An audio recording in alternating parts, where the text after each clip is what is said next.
Bonjour à tous et bienvenue dans ce flash d'information sur RTI 1. Après quelques semaines d'interruption, un conseil des ministres s'est tenu ce jeudi au palais présidentiel au Plateau.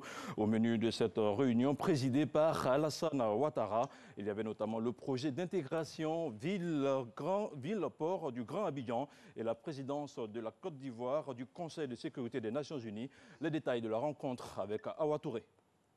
La Côte d'Ivoire, qui siège pour la troisième fois de son histoire au Conseil de sécurité des Nations Unies, en qualité de membre non permanent depuis le 1er janvier 2018, pour la période 2018-2019, va assurer la présidence de cette institution du 1er au 31 décembre 2018. C'est l'information majeure de ce Conseil des ministres. La présidence ivoirienne de cet organe des Nations Unies, dont la responsabilité principale est le maintien de la paix et la sécurité internationale, a fait l'objet d'une communication. Cette présidence sera axée sur le partage d'expériences en matière d'opérations de maintien de la paix de l'ONU, ainsi que sur la problématique de la stabilité et du développement économique. Dans cette perspective, un débat de haut niveau présidentiel est prévu le 5 décembre 2018 aux Nations Unies sur le thème « La construction économique post-conflit, pilier de la consolidation et de la pérennisation de la paix et facteur de stabilité et de sécurité ». Pour améliorer la gestion urbaine et la fluidité de la circulation dans la ville d'Abidjan, le gouvernement a autorisé la ratification d'un accord en vue du financement d'un projet d'intégration ville-port du Grand Abidjan. Ce projet comprend 5 grandes composantes portant notamment sur l'aménagement urbain, les services et les infrastructures de transport urbain articulés autour de l'amélioration de la gestion urbaine, de l'accessibilité au port et à la mobilité dans l'agglomération du Grand Abidjan. À cela, nous pourrions ajouter plus spécifiquement l'autoroute de contournement d'Abidjan, la Y4, le réaménagement de l'échangeur d'Akwaba et la modernisation du niveau d'adressage des rues en Abidjan. Le porte-parole du gouvernement s'est par ailleurs prononcé sur la question relative au plan de redressement du groupe Fraternité Matin. Depuis plus de 10 ans, la Société nationale nouvelle de presse et d'édition, la SNEPSI Fraternité Matin, subit des contre-coups en termes d'organisation des difficultés d'ordre opérationnel et financier.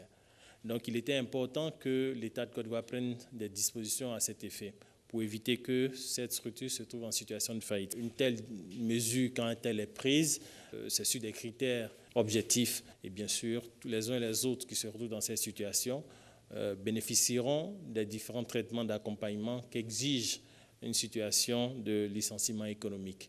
Donc on a justement fait de la réduction pour se reprojeter davantage. Et aujourd'hui, vous conviendrez avec moi que l'AITI se porte mieux après son plan de restructuration. Vous conviendrez avec moi que la Poste de Côte d'Ivoire se porte mieux après son plan de restructuration. Et bien sûr, même dans le privé, des initiatives pareilles existent. Donc ce n'est pas nouveau en la matière. Il faut juste que les personnes qui sont impactées par ces mesures soient accompagnées de façon digne. Et puis le Conseil des ministres a décidé de la création d'une commission nationale de développement de la société de l'information, la CNDSI. Sa mission, orienter et conseiller le gouvernement dans la conduite des actions et des projets en matière de développement de l'économie numérique. Autre chose à présent, le Premier ministre Amadou Gon Coulibaly a procédé jeudi à l'inauguration officielle de l'hypermarché Cosmos dans la commune de Yopougon.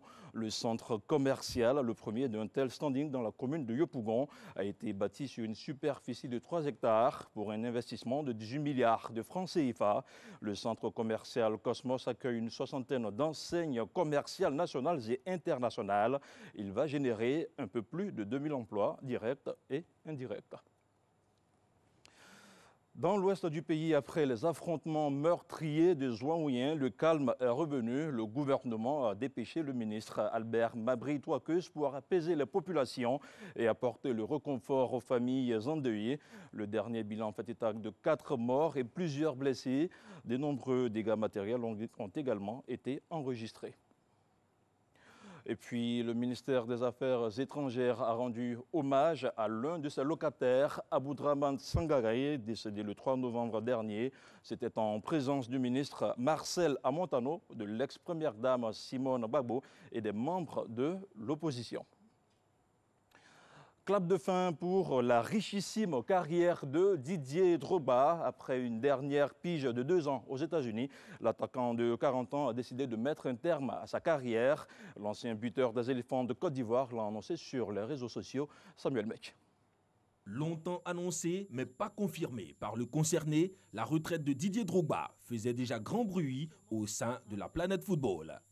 C'est finalement ce mercredi que l'ancien international ivoirien a confirmé via un message laissé sur les réseaux sociaux de son compte Twitter qu'il mettait un terme à sa carrière à 40 ans, après avoir disputé une dernière saison sous le maillot de Phoenix en 2e division américaine. Il s'est exprimé en ces termes. « J'aimerais remercier tous les joueurs, coachs, équipes et supporters que j'ai rencontrés et qui ont fait de cette carrière un moment très spécial. Un grand merci du fond du cœur à ma famille, mon équipe personnelle, de m'avoir soutenu durant toute ma carrière dans les bons comme les mauvais moments, a-t-il poursuivi. Hâte de démarrer le prochain chapitre en espérant que Dieu me bénisse une fois de plus comme il l'a fait pendant toute ma carrière, a conclu l'ancien buteur de Chelsea. Il faut rappeler que la riche carrière de Drogba a démarré en 1998 à Le Mans. Guingamp, ensuite Marseille en France, pour se poursuivre à Chelsea en Angleterre où la légende a confirmé son statut. Sa passion le conduit en Chine à Shanghai, puis en Turquie à Galatasaray. Drogba avait rejoint Phoenix, équipe dont il est l'un des actionnaires en 2017, après une saison et demie passée dans l'élite nord-américaine, la MLS avec Montréal en 2015-2016. Didier Drogba a notamment remporté 4 titres de champion d'Angleterre et la Ligue des champions 2012 avec Chelsea, son club de 2004 à 2012 et en 2014-2015. Il est avec 65 buts en 104 sélections, le meilleur buteur de l'histoire de la Côte d'Ivoire qui l'a conduite à 3 phases finales de Coupe du Monde 2006, 2010, 2014. Et voilà, c'est la fin de ce flash d'information. Alix et Marcelin, je vous retrouve tout à l'heure pour un autre flash.